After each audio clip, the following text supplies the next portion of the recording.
وطبعا في الحالة دي الإنسان لو ما خدش احتياطات اللازمة وما خدش الراحة ممكن تقلب عليه بالتهابات في الجيوب الأنفية. هنا في الصورة هنلاقي إن الجيوب الأنفية بيكون فيه عبارة عن الأزواج، في كل نصف في 1 2 3 ودول، وبعدين في برضو ناحية التجويف الفمي في برضو جيب أنفي رابع. هتبص تلاقي بيحدث عدوى. العدوى في الجيوب الأنفية دي بعد ما كانت فيروسية بتتقلب البكتيريا، وبعدين يبدأ الإنسان بيزيد المخاط وبيتحبس، وبعدين بتعمل صداع شديد، والصداع ده ممكن يسمى عند العين أو في الجبهة، ولا يطاق لدرجة إن في بعض الناس من شدة الصداع بتاع الجيوب الأنفية بيفكروا إن هم عندهم مرض وحش في المخ بيسبب لهم مثل هذا الصداع.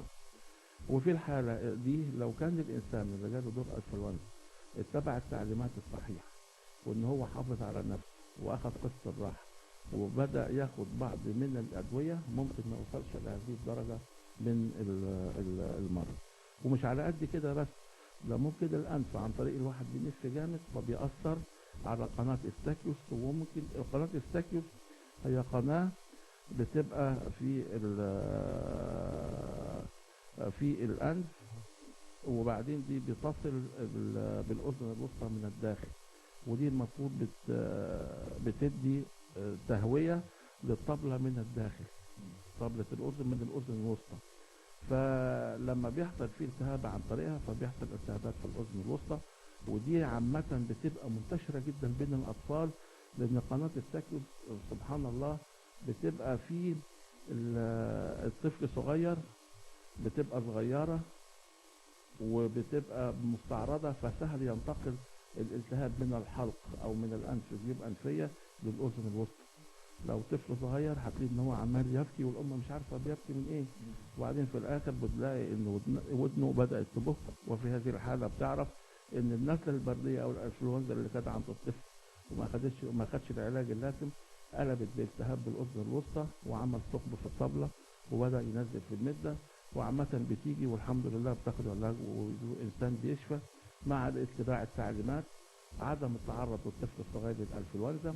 2 اثناء العلاج وبعد العلاج عدم تعرض اذن الطفل للميه، ولما بيجي مثلا تحميه او كده، لان احنا بناخد فتره ممكن تعدي الشهر ما يجيبش على ودانه ميه، فيا اما بنستخدم فازلين طبي، وبعدين بنقطع حته قطنه كده نعصها بالفازلين ونسد الودان عشان لما تنزل الميه ساعه الحمام بجد ان القطنه ما تشربش ميه، وبالتالي ما فيش اي ميه تخش الاذن، وبالتالي انا حميت الاذن من اي نقطه ميه او اي حاجه تخش تجيب ميكروب من بره وتدخله جوه، وفي هذه الحاله ما يحصلش نكسه والودن ترجع تجيب صديد من ثاني.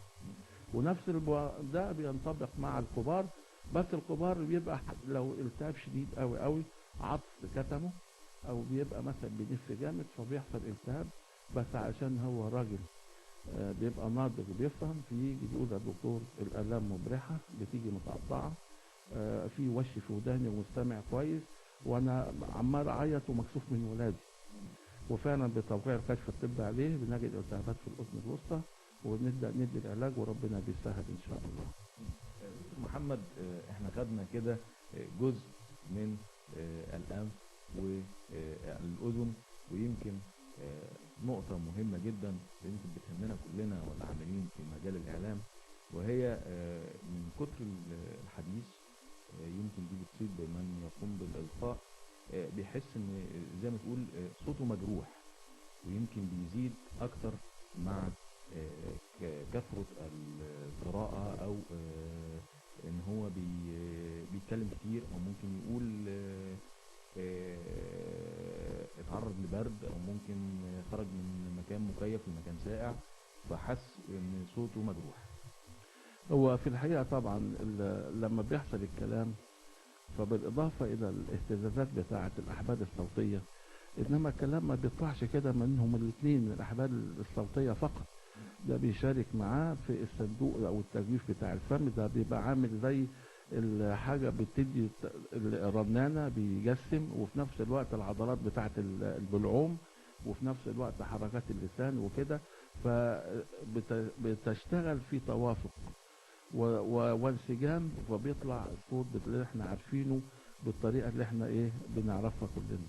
لما يبقى بقى في الانسان مننا سواء كان مذيع او غيره بيتعرض لتغييرات في الجو، من النوع اللي بيشرب حاجات غازية كتير بيبقى فيها ستيم، ده برضه الناس اللي بتاكل شطة كتير، الناس اللي بتاكل حاجات بمية ساقعة، كل ده طبعا بيعمل لي تهيج او شبه التهاب او حساسية في البلعوم، وبالتالي تلاقي ان عملية الكلام بدأت تتأثر. فممكن تبقى الأحبال الصوتية كويسة لأن هو بيتكلم بطريقة، إنما التعب اللي موجود في البلعوم هو سبب في إن هو بيتعب أو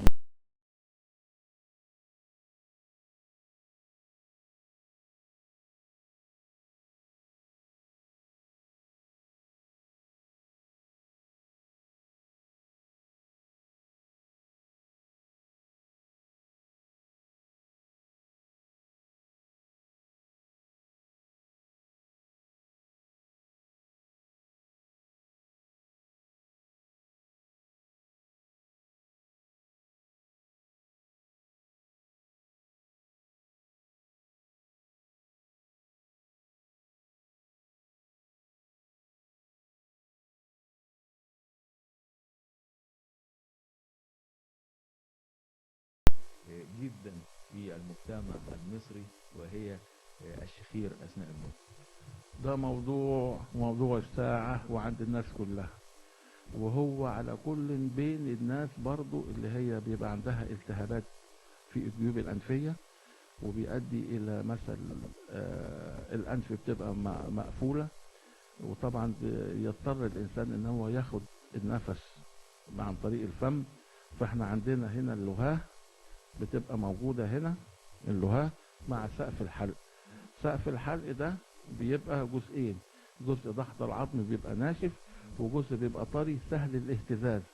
يبقى لما يجي الهواء بيمر كده مع وضع الدماغ في وضع مش طبيعي، فبيحصل حاجة اسمها فايبريشن او اهتزازات للغاه دي اللي في النص، والعضلات بتاعة البلعوم بتاعة سقف الحلق، فبتؤدي الى الصوت اللي احنا بنعرفه الشخير.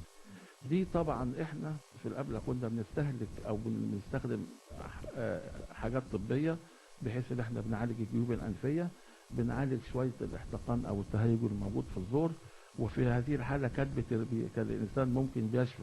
ولكن بالنسبة للناس التخان او الناس اللي هي بتداوم على عادات مثلا في تهيج، فدي بنعمل لها عملية، اللي احنا دلوقتي سمعنا ان هي ممكن بتتحقن الوقت في القاهرة بيتم كده، بحيث انها تعمل تكشف او تضيق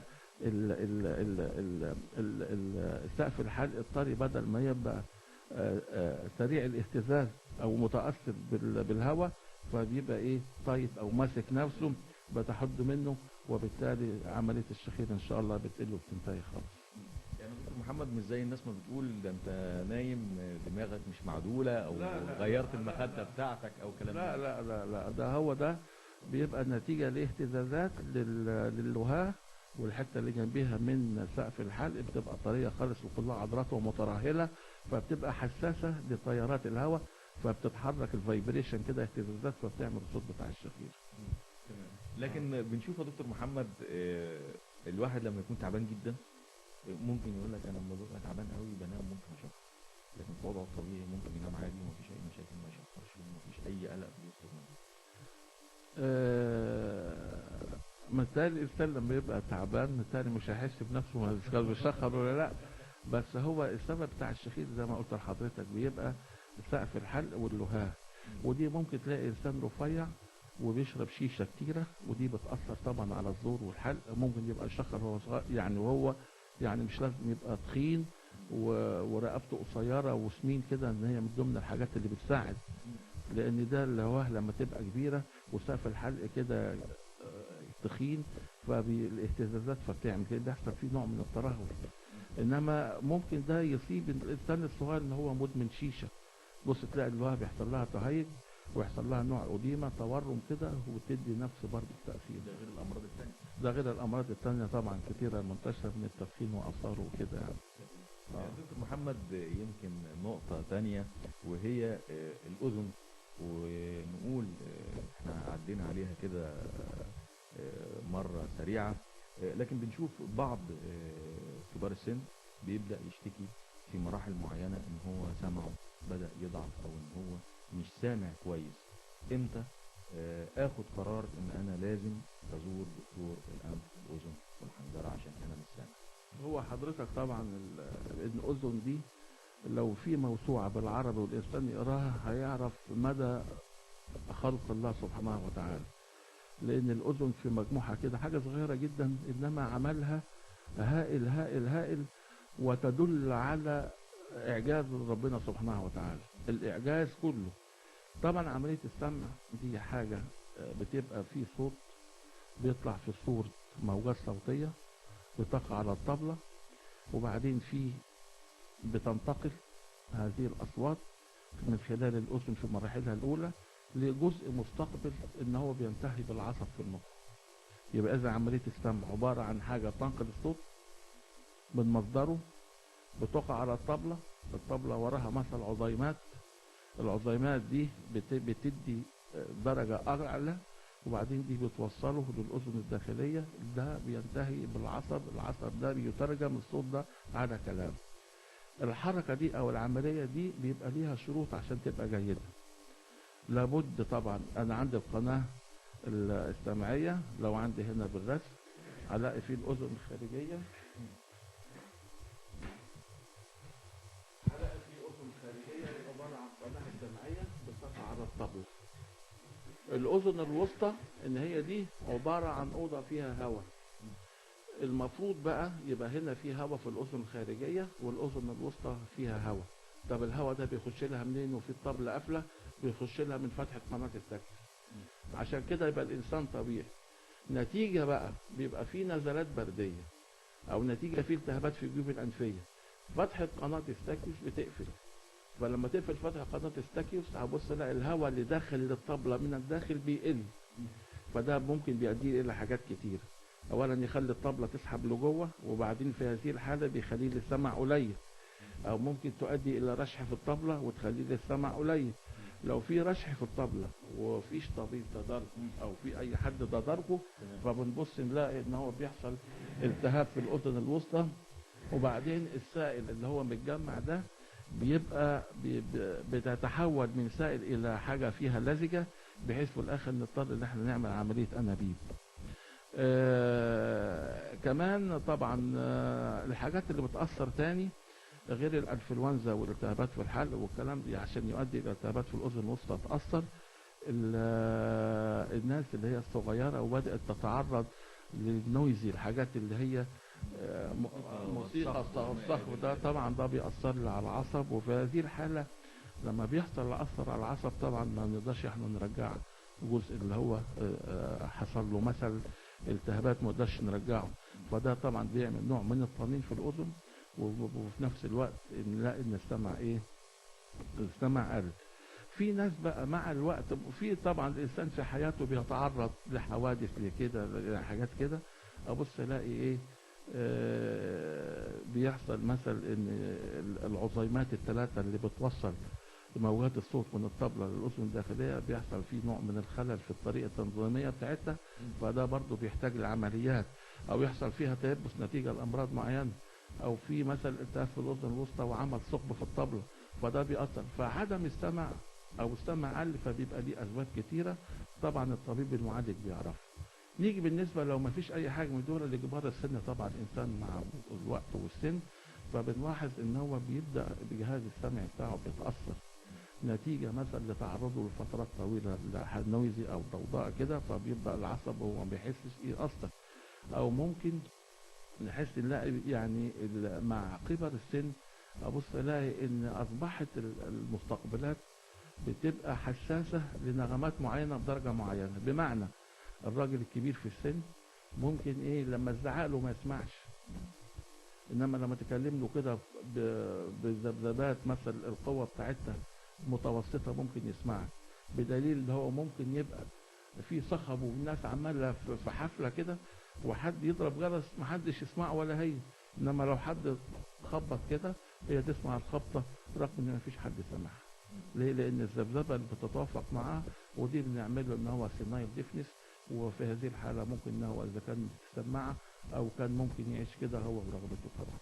يمكن يا دكتور في هذه الجزئيه بيقال ان هو بيسمع بمزاجه او بيسمع اللي عاجبه واللي مش عاجبه ما لا لا بيسمعش. لا لا طبعا، لا هو طبعا بتبقى دي ذبذبات معينة او قوة معينة بيسمع، غير كده ما يسمعش. لا تحتها بيسمع ولا فوقها بيسمع. يعني دي بتبقى مش مقصوده لا يعني. مش مقصودة، لا ده حكم السن بقى، هنعمل ايه. دكتور محمد في هذه الجزئيه تحديدا بنشوف مع تطور العلم الحديث التليفونات المحموله، وبنشوف السماعه الخاصه بالتليفون المحمول. وقيل ان هو يعني التليفون النهارده ما بقالوش تاثير على الانسان، وما الى غير ذلك من المقولات اللي ممكن بتدعمها بعض وجهات النظر الطبيه. لكن هل فعلا من خلال استخدام الشخص لسماعه الموبايل هل دي بتقلل من تاثير الجهاز على ودن الانسان؟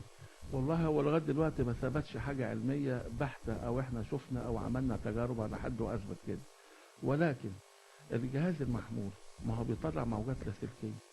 هذه الموجات ممكن يبقى ليها تاثير بس مع الامد الطويل، انما علشان نجزم او نقول والله او كده انما ما فيش واحد مثلا استخدم الجهاز بقى له 10 15 سنه وبدات تظهر عليه اعراض وعرفنا ان ده نتيجه لاستخدام التليفون. عشان كده دي كل دي تكهنات، واحنا لغايه دلوقتي ما نقدرش نجزم. يعني اذا كانت الشركه اللي مطلعه الجهاز دي بتقول ما يعملش فليها حق، لان مثلا ما شفناش حد عمل كده. انما لغايه دلوقتي بتجرى دراسات، انما علشان نصل للنتائج النهائيه ما اعتقدش لسه وصلنا لحاجه اكيوريت او حاجه محدده او حاجه يعني بتخلي الواحد يجزم ان فعلا ده ليه تاثير ضار او غير ضار. دكتور محمد مصطفى الوبوري، اخصائي الانف والاذن والحنجره بمحافظه شمال سيناء بمدينه العريش. يمكن في نهايه هذه الحلقه من برنامجنا صحتك بالدنيا احنا كده بنكون وصلنا لنهايه هذه الحلقه. طبعا لقاء ممتع ومعلومات جميله، نتمنى ان الساده المشاهدين اللي بيتابعونا دلوقتي يكونوا استفادوا بيها، ونستطيع ويستطيعوا معنا تلافي نزلات البرد ان شاء الله، والحفاظ على الانف والاذن والحنجره باذن الله بعيدا عن نزلات البرد ان شاء الله. شكرا دكتور محمد. العفو، وانا اتمنى انهم يكونوا فهموني، لان انا كنت بجيب اسباب كتيره ورا بعض لحكايه عدم السمع خاصه في الاذن. وطبعا المفروض اي حاجه في الودن الانسان يلجا الى الطبيب المعالج، لان هو هيفيده قبل الايه يحصل مضاعفات والامور تتفاقم. واتمنى ان الناس كلها تبقى صحتها كويسه وبسعاده، وان هم يلجأوا للثقافه الصحيه، لان هي خير وسيله لمنع المرض ان شاء الله. لا تحت امرك، وفرصه طيبه جدا جدا. مشاهدينا الاعزاء نشكركم على متابعتكم، والى هنا نكون قد وصلنا لنهايه هذه الحلقه من برنامجنا صحتك بالدنيا، على وعد بلقاء في الاسبوع القادم وقبل الان بنصف ساعه وحلقه جديده وضيف جديد وصحتك بالدنيا. شكرا لحضراتكم والى اللقاء.